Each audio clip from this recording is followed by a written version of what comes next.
பழைய சந்தை நிர்வகிச்சிருக்காங்க.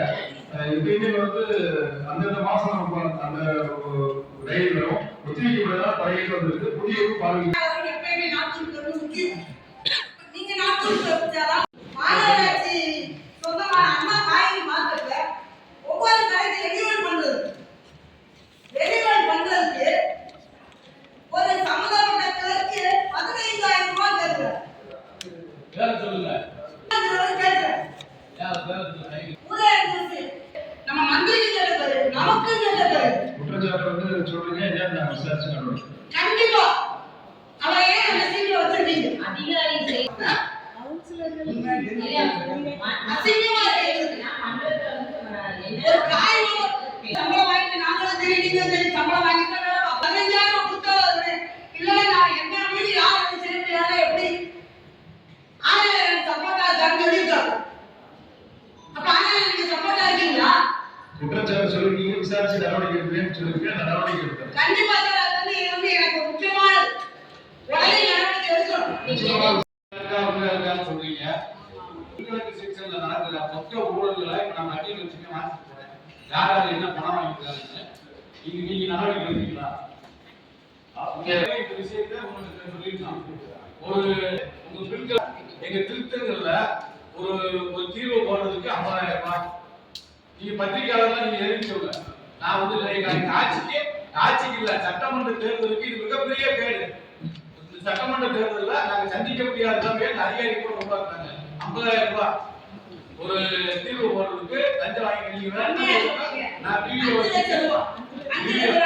லட்சம் வாங்குறாங்க. நீங்க ஒரு தனிநபரை வச்சுக்கிட்டு மாநகராட்சி ஆணையாளர்கள் மாநகராட்சியோட பிரிவுகளுக்கு செஞ்சுன்னா ஒவ்வொருத்தவங்களுக்கும் ஒவ்வொரு அமௌண்ட் கொடுத்தா மட்டும்தான் அவங்க வீட்டுக்கு வாங்க முடியும். எந்த பொதுமக்கள் சொல்லி விசாரிக்கிறோம். அப்ப வந்து வெளிப்படையான நிர்வாகம் நடக்குது. ஊழல் சாலைகள் முதல்வர் கூட மனு கொடுத்துக்கிறாங்க. எல்லாமே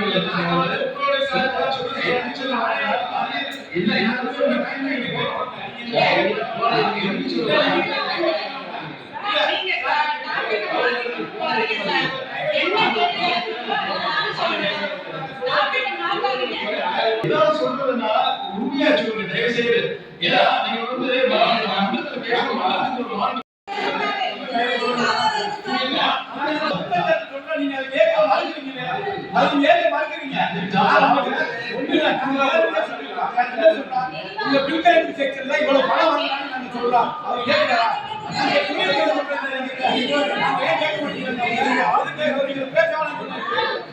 நாங்க காட்சி சொல்ல நாங்க சொல்லக்கூடாது.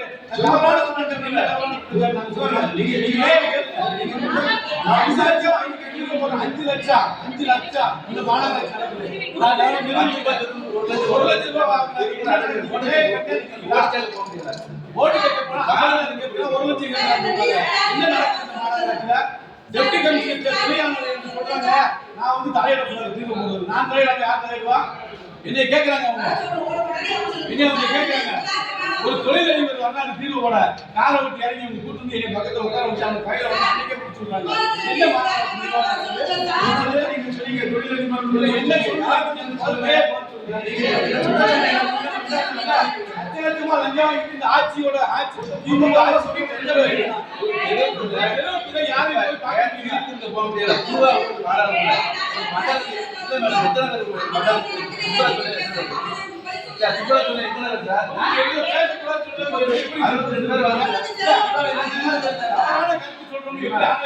என்ன தவறான கருத்து சொல்றான்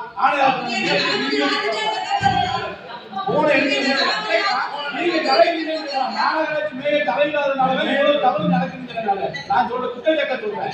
மாநகராட்சி தெரியாதா? 30 பேர் 25 பேர் வராங்க மண்டலத்துக்கு. 25 பேரை வச்சு 12 வாரம் எப்படி போவாங்க? இதெல்லாம் நீங்க எத்தனை வருஷம் சொல்லியிருக்கோம்?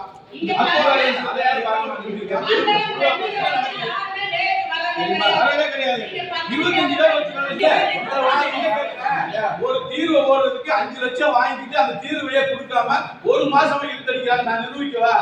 மாநகராட்சி தெரியுமா? நீங்க தலையிடுங்க. நான் மேயர் தலையிடுங்க. எந்த நபருக்கும் தலையிட முடியாது. தொழிலதிபர் மட்டும்தான் இங்க வந்து தீர்வு போட முடியும். ஏழை மக்களுக்கு தீர்வே போட முடியாது. அந்த நிலைமை உருவாக்கி விட்டாங்க. 50,000 அவர் தீர்வு போடுறது லஞ்சம். என்னங்க நடக்குது? 1 லட்சம் 1.5 லட்சம் அந்த மாதிரி போயிட்டு இருக்கு. 5 லட்சம் வாங்கிட்டு திரும்ப எடுத்துக்கலாம். இது என்ன நியாயம்னு தெரியல. ஆனா இதுக்கு மேல சப்போர்ட் பண்ணீங்கன்னா அந்த ஆட்சி ரொம்ப கெட்ட பேரு. நான் சொல்றேன். நாங்க பேசக்கூடாது, எப்படி எங்களை அனுமதிக்க கூடாது, எப்படி அவர் சொல்லலாம்? யார் சொல்றது? அந்த கேட்கறத யார் சொல்றது?